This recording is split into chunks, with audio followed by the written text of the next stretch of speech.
Hello दोस्तों, आप सभी को नमस्कार, आदाब, सत श्री अकाल और गुड मॉर्निंग। जी हाँ, बिल्कुल सुबह हो गई है और मैं हाजिर हूँ आपके फेवरेट यूट्यूब चैनल परीक्षा एक्सपर्ट पर, आपका फेवरेट शो लेकर, जिसका नाम है करंट अफेयर्स शो। जी हाँ, बिल्कुल करंट अफेयर्स यानी ताजा तरीन खबरों के साथ हम उपस्थित होते हैं। खबरें ऐसी जो आपको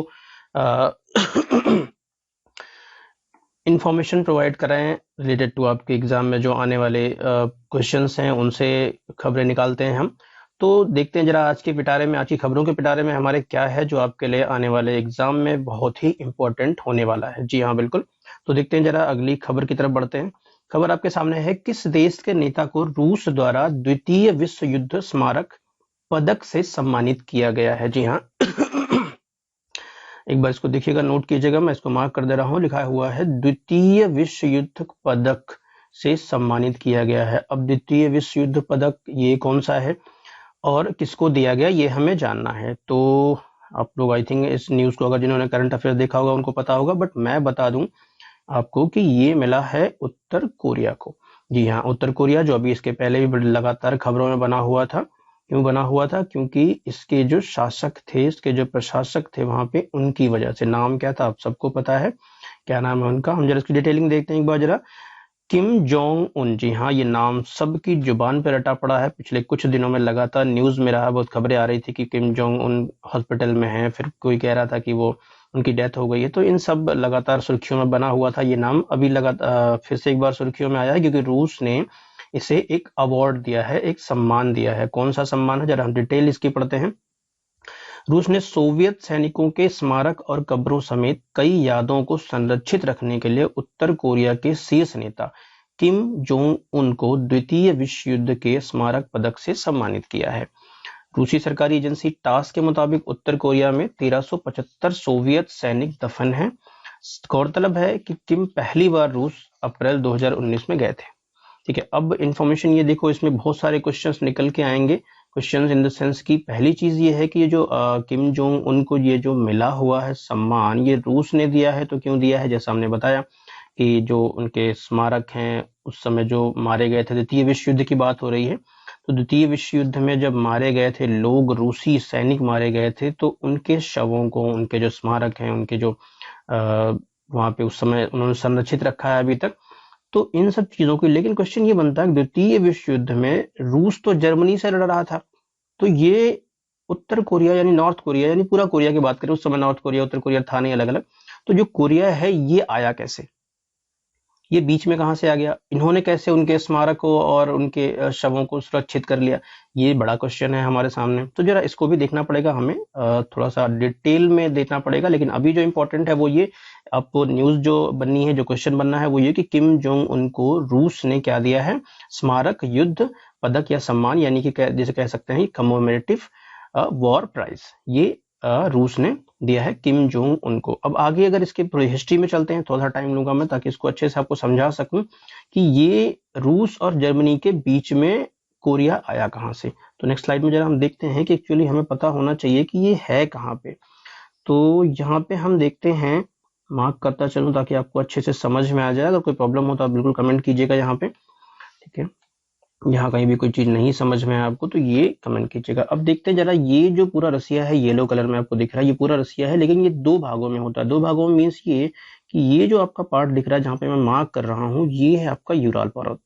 ये आपका, इसको मार्क कर लीजिएगा मैप में अच्छी तरह से।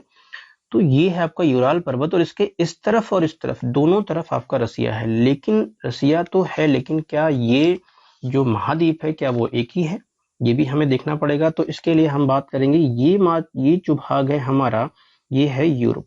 ठीक है, ये है, मार्क करता हूं मैं, फिर से आपको क्लियर कर देता हूं इस चीज को। ये जो पार्ट है ये है हमारा यूराल पर्वत, और इस तरफ हमारा यूरोप है, और इस तरफ है हमारा एशिया। ठीक है, इस चीज को भी आप देख लीजिएगा।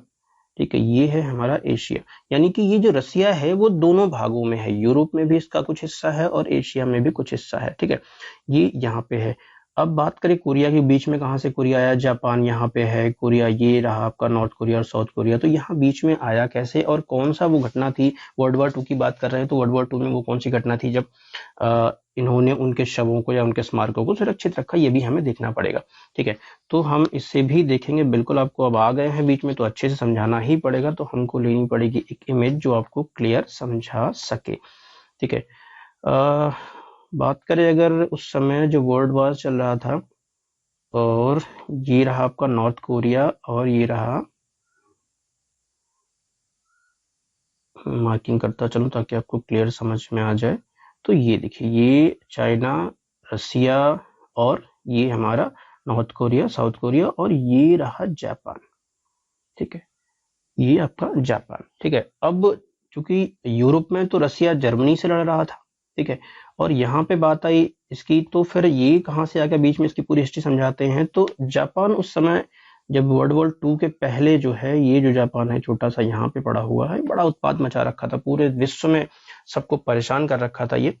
तो उस समय ये आलम था इसका, ये इसने पूरा इस पे भी कब्जा कर लिया था। अब आप कहोगे कि इस पे कब से कब्जा कर लिया था, तो जी बिल्कुल हाँ, 1810 की बात करें, 1810 से इसका कब्जा था। अब इसके पीछे और थोड़ी सी हिस्ट्री देखनी पड़ेगी हमें जापान की, क्योंकि जापान की हिस्ट्री अगर देखेंगे तो जापान के आपको पता है सबसे ज्यादा भूकंप कहाँ आते हैं, जापान में। क्यों? क्योंकि जापान में भूकंप इसलिए आते हैं क्योंकि यहाँ के आसपास क्या होते हैं, ज्वालामुखी फूटते रहते हैं, जो ज्वालामुखी हैं वो फूटते रहते हैं, वोल्केनोस। तो उसकी वजह से अक्सर यहाँ पे जापान, पहले आपने क्लासेस में पढ़ी भी होंगी, आगे मैं स्पेशल सेशन इसका लेके आऊंगा तो वहाँ पे अच्छे से समझा दूंगा कौन कौन से क्यूशो, होशो आदि जैसे ज्वालामुखी हैं जो जापान के आसपास हैं, जो अक्सर फूटते रहते हैं, कि वैसे अक्सर सबसे ज्यादा भूकंप यहीं पे आता है। अब भूकंप भी आता है अगर आसपास बहुत सारे ज्वालामुखी हैं यहाँ पे, तो इनके पास क्या है कि जमीन नहीं है जिसपे ये खेती कर सकें, खेती लायक उपजाऊ जमीन है नहीं, तो इनको भूखों मरना पड़ेगा। इसलिए इन्होंने क्या किया, इन्होंने कहा भैया एक काम करते हैं यार, फार्म हाउस खरीद लेते हैं। फार्म हाउस ही खरीदते हैं ना हम लोग, जब कभी हमें पास खेती करना हो तो हम क्या करते हैं, कहीं और फार्म हाउस खरीद लेते हैं। तो भैया इन्होंने जो है फार्म हाउस खरीद लिया, कहाँ पे, कोरिया। ये यहाँ से चले आए यहाँ कोरिया, तब कोरिया इकट्ठा था, नॉर्थ कोरिया साउथ कोरिया अलग अलग नहीं था। ठीक है, अब ये यहाँ पे चले आए फार्म हाउस खरीदने, खेत खरीद लिया इन्होंने, ढेर सारे खेत खरीदे धीरे धीरे, और इस पे खेती करना शुरू कर दिया। धीरे धीरे इन्होंने पूरे कोरिया पर कर लिया कब्जा, यानी कि यहाँ पे राज करना शुरू कर दिया। अब कोरिया के जो निवासी थे उनसे ये खेती करवाते थे और खाते खुद थे। ये सारी चीजें चल रही थी, बड़ा उत्पात मचा रखा था इन्होंने। वर्ल्ड वॉर 2 के बाद सबको परेशान कर दिया था एकदम, वर्ल्ड वॉर 2 के पहले भी बिल्कुल परेशान कर दिया था, तभी तो अंकल सैम 9 पे बम गिराया था।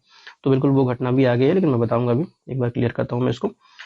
तो ये मैटर हुआ कि इन्होंने इस पे कर लिया पूरा कब्जा और इसको बना लिया अपना उपनिवेश। ठीक है, अब क्या हुआ, जब वर्ल्ड वॉर शुरू हुआ तो उस समय ये पूरा रसिया आपको दिख ही रहा है, मैं एक बार फिर से आपको दिखाता हूँ। ये पूरा जो पार्ट है आपको रसिया का पार्ट है। ठीक है, तो ये जो रसिया पार्ट है ये पूरा चाइना है इधर, और ये इतना है नॉर्थ कोरिया साउथ कोरिया, और जापान हमारा ये यहाँ पे। ठीक है, तो इन्होंने इस पे कब्जा कर रखा था। वर्ल्ड वॉर 2 में, वर्ल्ड 2 के पहले बड़ा उत्पात मचाया था, तो अंकल सेन यानी अमेरिका ने क्या किया, इस पे 2 बम गिरा दिए। कब गिराया था, आपको डेट याद होगी, नीचे कमेंट कीजिएगा। आपको जगह बता दे रहा हूं मैं, नागासाकी और हिरोशिमा पे। तो आप डेट और दोनों बमों के नाम क्या थे ये जरूर कमेंट कीजिएगा नीचे, ताकि आपको चीजें क्लियर हो सके। ठीक है, तो ये जब इन पे बम गिर गया तो भैया ये कहें कि आग तो घर में लग गई, तो यहाँ से छोड़ के ये भाग के वापस आए। कब गिरा था, 15 अगस्त 1945, 1945 को बात करें हम, तो 45 में ये यहाँ से भाग के चले आए, क्योंकि यहाँ पे इनके घर में बम गिर गया था, तो इसको इन्होंने छोड़ दिया। अब जैसे हमें जब अंग्रेज छोड़ के गए थे भारत को 1947 में 15 अगस्त को ही, तो हम उस दिन आज़ादी मनाते हैं, तो ये भी जो है 15 अगस्त को ही आज़ादी दिवस मनाते हैं, यानी नेशनल लिबरेशन डे मनाते हैं, यानी कि वो, लेकिन 2 साल पहले 1945 में ही आज़ाद हो गए थे ये। जापान इनको छोड़ के यहाँ पे चला आया था। ठीक है, तो ये पूरी इन्फॉर्मेशन थी, और इसके अलावा भी अगर कुछ इन्फॉर्मेशन और आपको जाननी है, आपको थोड़ी सी इन्फॉर्मेशन यहाँ तक आ ही गए हैं, तो और कुछ हम बता देते हैं थोड़ा सा जो इसमें इम्पोर्टेंट है। अब देखते हैं जरा एक नज़र इसके अगले पेज पे। ये देखो, यहाँ पे उसी को मैंने यहाँ पे ला दिया है, नॉर्थ कोरिया, ये आपको दिख रहा है, मार्क करता जाऊंगा मैं थोड़ा सा। ये आपका येलो भाग में रशिया है, ठीक है, और ये आपका नॉर्थ कोरिया है। ठीक है, और ये आपका जो ये ब्लू पार्ट दिख रहा है, ये कौन क्या है, चाइना। अब देखो, ये जो बॉर्डर है, ये वाला, ये जो बॉर्डर है, ये एक नदी है, ये एक रिवर है जो इन दोनों को अलग करती है, नॉर्थ कोरिया और चाइना को। ठीक है, और यहाँ पे थोड़ा सा पार्ट है जहां, जैसे अब यहाँ पे चूंकि हमने इसलिए बताया क्योंकि आपको पता चले कि रसिया उधर है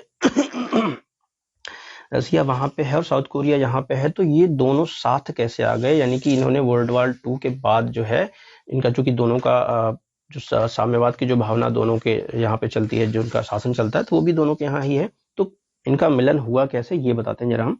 तो यहाँ इतना हिस्सा जो आपको दिख रहा है, ये हिस्से में ये रसिया और नॉर्थ कोरिया दोनों मिले हुए हैं। ये दोनों अलग कौन करता है? ये लोअर ट्यूमेन रिवर होती है। ये जो ट्यूमेन रिवर यहाँ से आई है, ये है रिवर ट्यूमेन रिवर, जो चाइना और नॉर्थ कोरिया को अलग करती है। और यहाँ एक त्रिकोण बनता है, क्योंकि यहाँ पे ये रसिया भी आता है। यहाँ ऐसा पॉइंट है जहाँ पे चाइना, रशिया और नॉर्थ कोरिया तीनों मिलते हैं। और यहाँ से आगे ये लोअर ट्यूमेन रिवर आती है, जिसको ये दोनों को अलग करती है। किसको? रशिया और नॉर्थ कोरिया को। तो आई थिंक ये चीजें समझ में आपको अच्छी तरह से आ गई होंगी।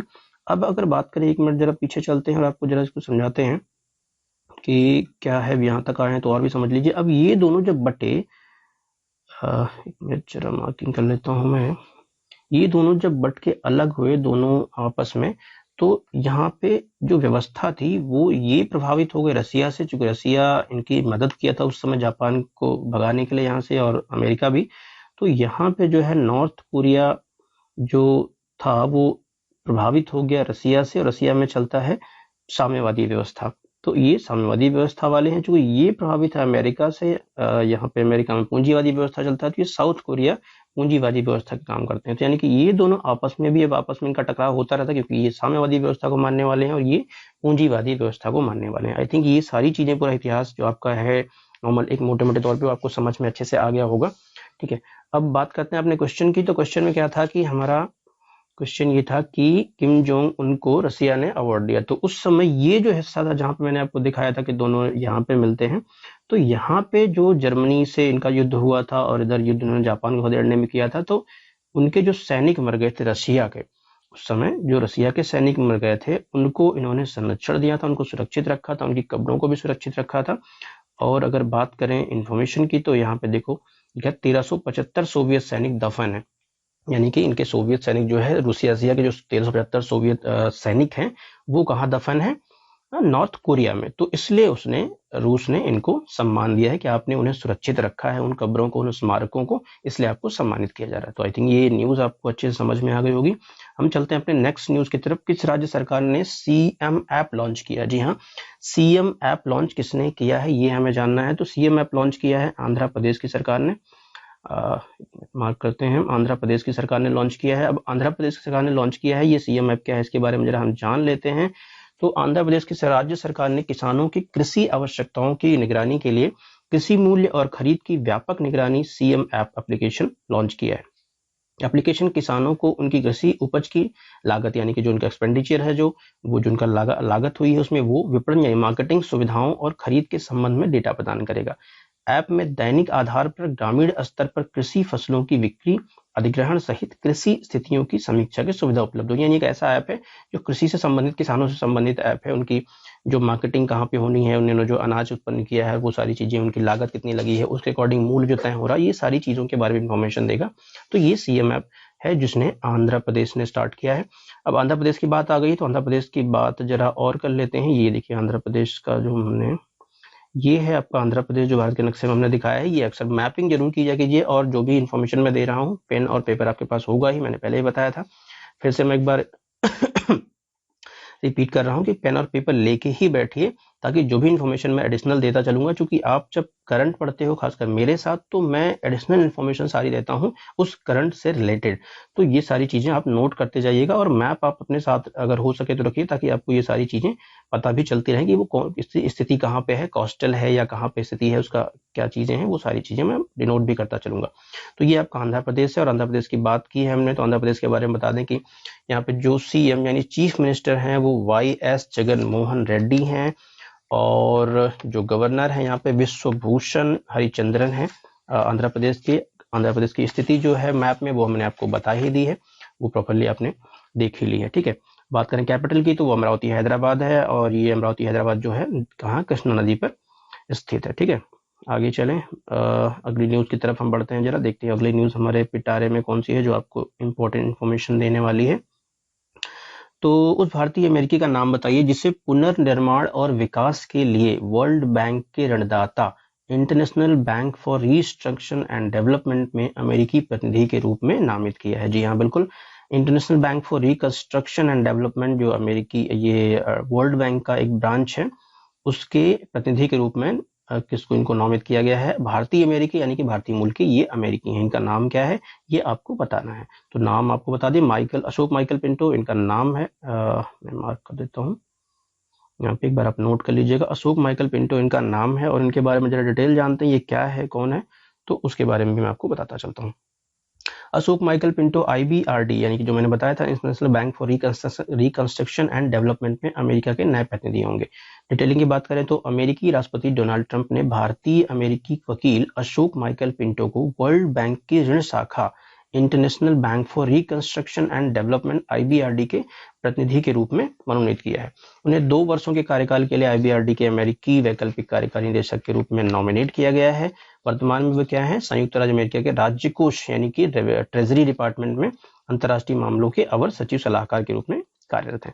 ठीक है, ये इंफॉर्मेशन है। अब बात करें अगर IBRD की, तो IBRD मैंने बताया कि ये ब्रांच है वर्ल्ड बैंक की। वर्ल्ड बैंक की जो लोन डिपार्टमेंट है इनका एक ब्रांच है, जो international bank for reconstruction and development के लिए जो मिडिल इनकम वाले कंट्रीज हैं उन्हें ये अप्रोच करती है, उन्हें ये लोन प्रोवाइड कराती है रिकंस्ट्रक्शन के लिए।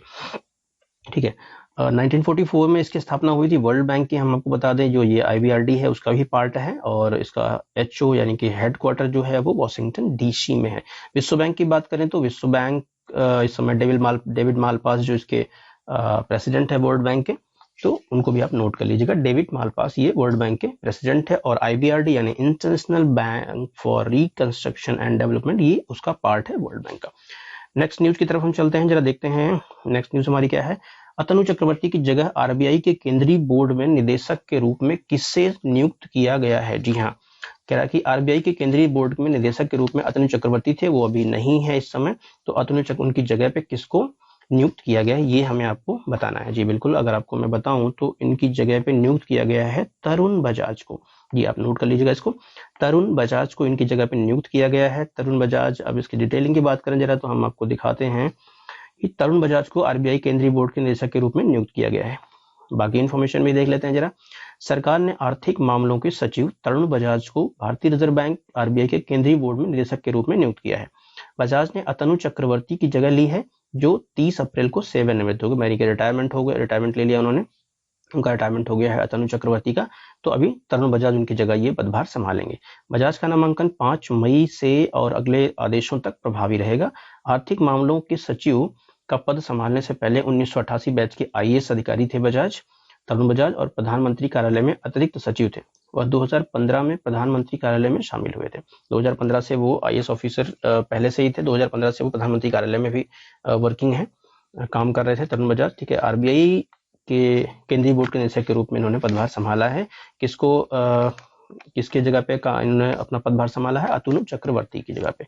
अतनु चक्रवर्ती पहले वहां पे हुआ करते थे। बात करें RBI के बारे में इन्फॉर्मेशन थोड़ी सी और आपको दे दें तो गवर्नर इस समय RBI के शक्तिकांत दास हैं, और RBI का एस्टेब्लिशमेंट जो हुआ था 1935 में हुआ था, यानी 1935 में, और हेडक्वार्टर इसका मुंबई में है। ठीक है, ये एडिशनल इन्फॉर्मेशन जो आपको मैंने दी ये आप नोट करते जाइएगा। ठीक है, बाकी नेक्स्ट न्यूज की तरफ हम देखते हैं। अगली न्यूज क्या है हमारे पास, तो निम्नलिखित में से किस देश ने दशकों के बाद अमेरिका में अपना राजदूत नियुक्त किया है? दशकों के बाद यानी बहुत टाइम के बाद अमेरिका में अपना राजदूत किस देश ने नियुक्त किया है ये आपको बताना है। तो जी बिल्कुल, इस बारे में बात करें तो सूडान वो देश है जिसने अभी अभी अमेरिका में अपना राजदूत नियुक्त किया है। नोट कर लीजिएगा इस इंपॉर्टेंट इन्फॉर्मेशन को, इंटरनेशनल इन्फॉर्मेशन है ये, कि अमेरिका में अपना राजदूत अभी अभी किसने नियुक्त किया है? सूडान ने। अब सूडान ने नियुक्त किया, जरा देखते हैं इन्फॉर्मेशन क्या है कि सूडान दशकों बाद अमेरिका में पहले राजदूत की नियुक्ति की है। सूडान ने लगभग 1 सदी बाद संयुक्त राज्य अमेरिका में अपना पहला राजदूत नियुक्त किया है। सूडान के विदेश मंत्रालय ने वॉशिंगटन में राजदूत के रूप में वयोवृद्ध राजनयिक नेरोल्डिन सती, ये नाम जरूर याद कर लीजिएगा आप, क्योंकि पहली बार इन्होंने किया है तो ये न्यूज बहुत ही इंपॉर्टेंट बन जाती है। सूडान ने किया है, कहाँ किया है? संयुक्त राज्य अमेरिका में किया है, अपना राजदूत नियुक्त किया है। किसको किया है? नेरोल्डिन सती को चुना है। अमेरिकी अधिकारियों ने उनके नामांकन को मंजूरी दे दी है। दोनों देशों ने लगभग 1/4 सदी के लिए वॉशिंगटन और खार्टूम में अपने दूतावासों को चलाने के लिए केवल प्रभारी डी अफेयर को नियुक्त किया था, यानी अभी तक कोई राजदूत नहीं था, प्रभारी थे केवल डी अफेयर, वो उन्हीं से काम चल रहा था, जो एक राजदूत की तरह राजनयिक रैंक था। अब सूडान की बात आई है, सूडान के बारे में जरा देख लें कि सूडान की जो कैपिटल है वो खार्तूम होती है। सूडान की कैपिटल खार्तूम होती है, ये नोट कर लीजिएगा, एडिशनल इन्फॉर्मेशन मैं आपको साथ में देता चल रहा हूँ। करेंसी सूडानीज पाउंड होती है इसकी, और लैंग्वेज की बात करें ऑफिशियल लैंग्वेज तो वो अरबी होती है। प्राइम मिनिस्टर की बात करें यहाँ पे तो अब्दाला हमदोक होते हैं यहाँ पे प्राइम मिनिस्टर, यानी कि अभी जो है करंट में अब्दाला हमदोक, और कैपिटल खार्तूम। ठीक है, ये आपको इन्फॉर्मेशन हमने दी है, ये आप नोट करते चलिएगा, बहुत ही इंपॉर्टेंट इन्फॉर्मेशन है। और सबसे जरूरी चीज ये है कि आपको ये इन्फॉर्मेशन अगर समझ में आ रही तो बाकियों को भी कोशिश कीजिए कि उनको भी ये इन्फॉर्मेशन मिल सके, जो बहुत इंपॉर्टेंट इन्फॉर्मेशन है। काफी मेहनत मशक्कत करने के बाद आपके पास ये सारी इन्फॉर्मेशन मैं ले आ पाता हूँ। कोशिश करता हूँ कि ये सारी पॉइंट ऑफ बेस अगर बात करें एग्जाम की आपके, तो आने वाले जितने भी एग्जाम हैं उनके पॉइंट ऑफ व्यू से इंपॉर्टेंट न्यूज हो और वहां से क्वेश्चन हमेशा बने। तो ये सारी चीजें हैं, तो आप अगर इसका जो इन्फॉर्मेशन है इनको आप मिल रही है, आपको मिल रही है, आपको अच्छा लग रहा है, तो आप बाकियों को भी कोशिश कीजिए। उसके लिए आपको कुछ नहीं करना होता, सिर्फ सेशन को शेयर कर देना होता है अपने फ्रेंड्स के पास, और बाकी जो प्रिपरेशन करने वाले आपके संपर्क में है उनको शेयर कर दीजिए, ताकि उनको भी ये इन्फॉर्मेशन इजीली मिल सके, वो भी इस चीज को जान सके। नेक्स्ट इन्फॉर्मेशन की तरफ बात करते हैं हम। फंसे हुए भारतीयों को निकालने के लिए भारत सरकार द्वारा शुरू किए गए मिशन का नाम बताइए।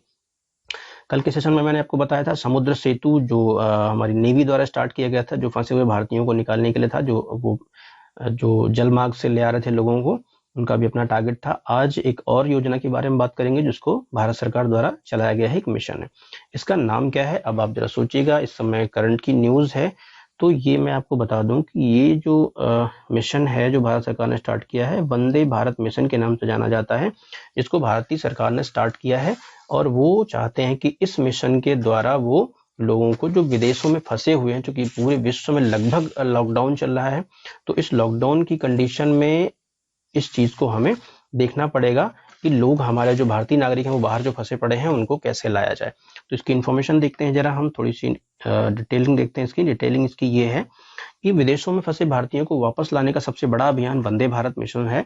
इसमें क्या होगा कि विदेशों में फंसे भारतीयों को वापस लाने का सबसे बड़ा अभियान में से एक वंदे भारत मिशन के तहत सरकार 7 से 13 मई के बीच 64 उड़ानें संचालित करेगी। 7 मई से लेकर 13 मई के बीच में जो उड़ानें संचालित करेगी, यानी कि हवाई जहाज, हेलीकॉप्टर बाहर देशों में जाएंगे, वहां पे जो लोग होंगे वहां पे एम्बेसी में उनको बुलाया जाएगा, और उनसे वो वहां से सुरक्षित रूप से उनको कोशिश की जाएगी कि वो भारत आ सके, अपने देश आ सके, अपने घर आ सके। ठीक है, तो इन उड़ानों के जरिए नोवेल कोरोना वायरस और लॉकडाउन के कारण विदेशों में फंसे लगभग 14,800 भारतीय नागरिकों को वापस लाया जाएगा। अब और डिटेल की बात करें तो 64 उड़ानें हैं, इनमें से किस किस देश में उड़ानें होंगी ये भी इंपॉर्टेंट यहाँ पे लिखा हुआ है कि अरब अमीरात से 10 होंगी, बांग्लादेश से 7, मलेशिया से, ब्रिटेन से, अमेरिका से, सऊदी अरब से, सिंगापुर, फिलीपींस, कुवैत, यानी इन सारे देशों से लगभग जो है ये 64 उड़ानें होंगी, और 14,800 लोगों को वहां से इवैक्यूएट किया जाएगा, यानी वहां से निकाल के अपने देश सुरक्षित लाया जाएगा। ये पूरी कोशिश हमारी होती है, ये पूरी जो इस मिशन की वंदे भारत मिशन है, अभियान है, उसकी कोशिश है। और हमारी कोशिश है कि आप तक लगातार इस तरह का करंट इन्फॉर्मेशन पहुंचाते जाएं हम, ताकि आपको आने वाले एग्जाम्स में यहाँ से क्वेश्चंस जो हैं वो आपको मिलें तो आप इजीली कर सकें उन्हें। ठीक है, ये हमारी कोशिश रहती है और लगातार हम इस पे काम करते रहते हैं। बस आपका काम ये है, आपसे रिक्वेस्ट सिर्फ इतनी है कि चैनल को सब्सक्राइब करें, लाइक करें, और अगर आपको अच्छा लग रहा है तो शेयर जरूर करें। इसे आपको अपने फ्रेंड्स तक, अपने रिलेटिव्स तक जो प्रिपरेशन कर रहे हैं उन तक पहुंचाएं, ताकि उन्हें भी ये लाभ मिल सके। Thank you so much, thank you very much.